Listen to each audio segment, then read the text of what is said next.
Hey, boys and girls, we just got finished with a really fun science experiment investigation um, about forces and balanced and imbalanced forces, pushes and pulls.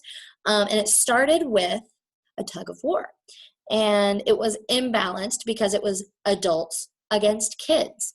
And so we realized we think of tug of war being a tug, being a pull, but there's also the pushing force of your body. Your feet are pushing down into the ground to give you that leverage to pull as hard as you can. So we were talking about ways that we could balance those forces against those stronger adults and the kids who are not grown yet, so that it would be a little bit more equal or balanced. And we came up with some fun ideas. We realized if we could lessen the force going into the ground, lessen the traction, make it a little bit more slippery, we might give the kids a better chance of winning.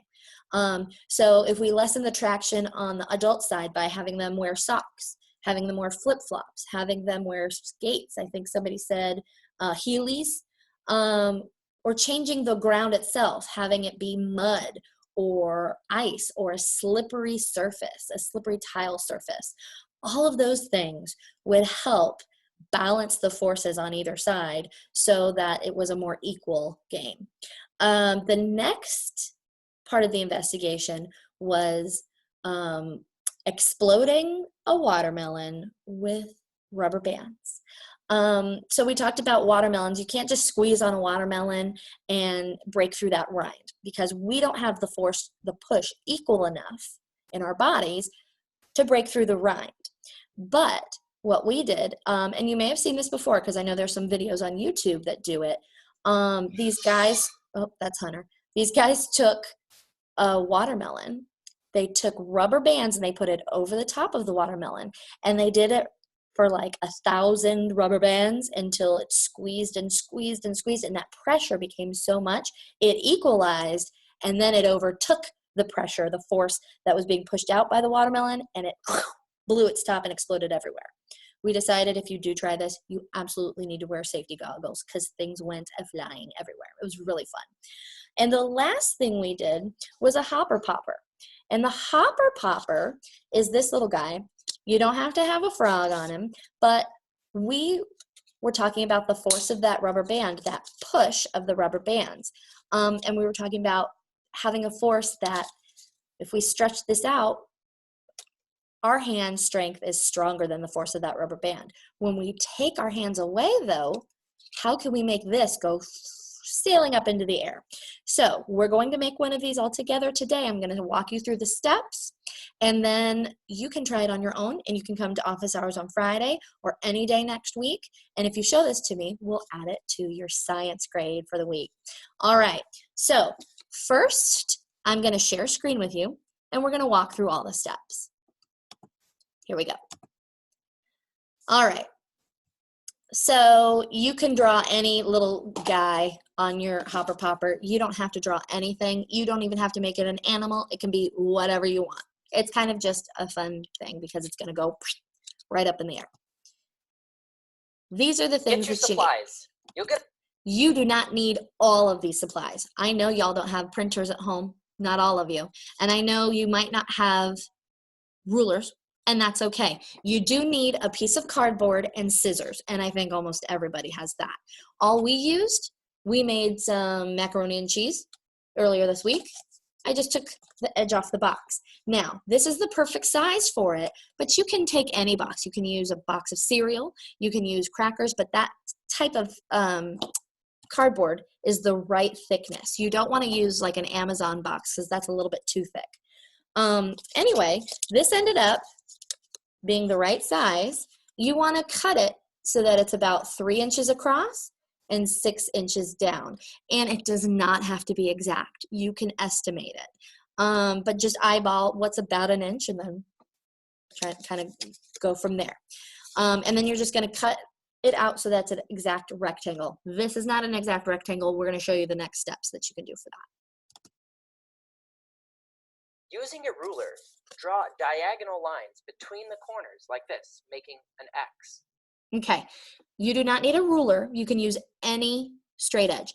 I used just a cardboard card that I put down as my straight edge, and I just made the lines that way.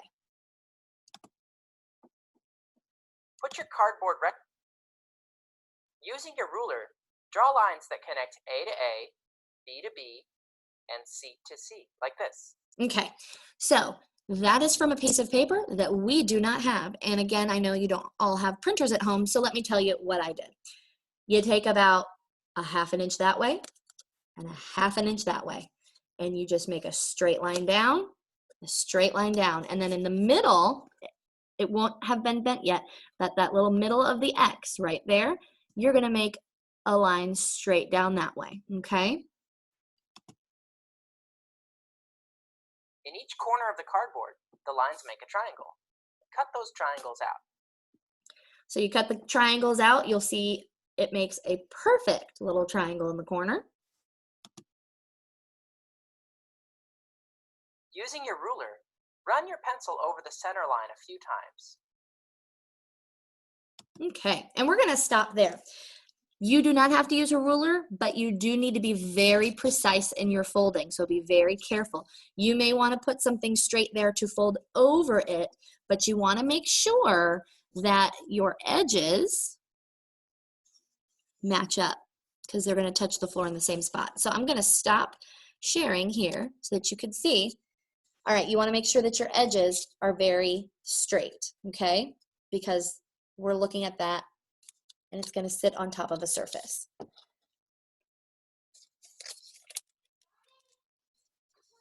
All right, hold on a second, Hunt. You want to come and watch this? Okay. We're not watching Peppa Pig just yet, buddy. I'll be right there.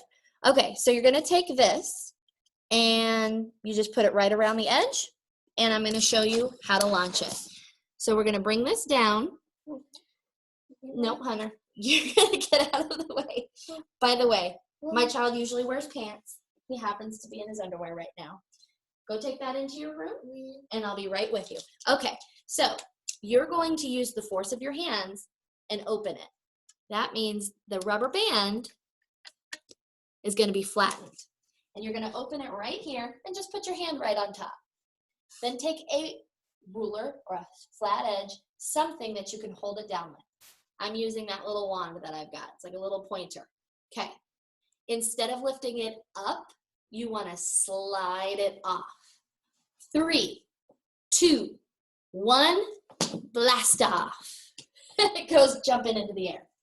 Let's try it one more time just so that you can see what that looks like. Move it the other direction. 3, 2, 1, blast off. So we've done this a lot of times. It's not going that high anymore, but you guys can try with your own rubber band and see how high you can get it to go, and see if you can get it going in specific directions. See if there's something you can do to make it go higher or go further. Anyway, I'm looking forward to seeing it. You can present it on Friday or sometime next week, and I'll see you next time. Bye.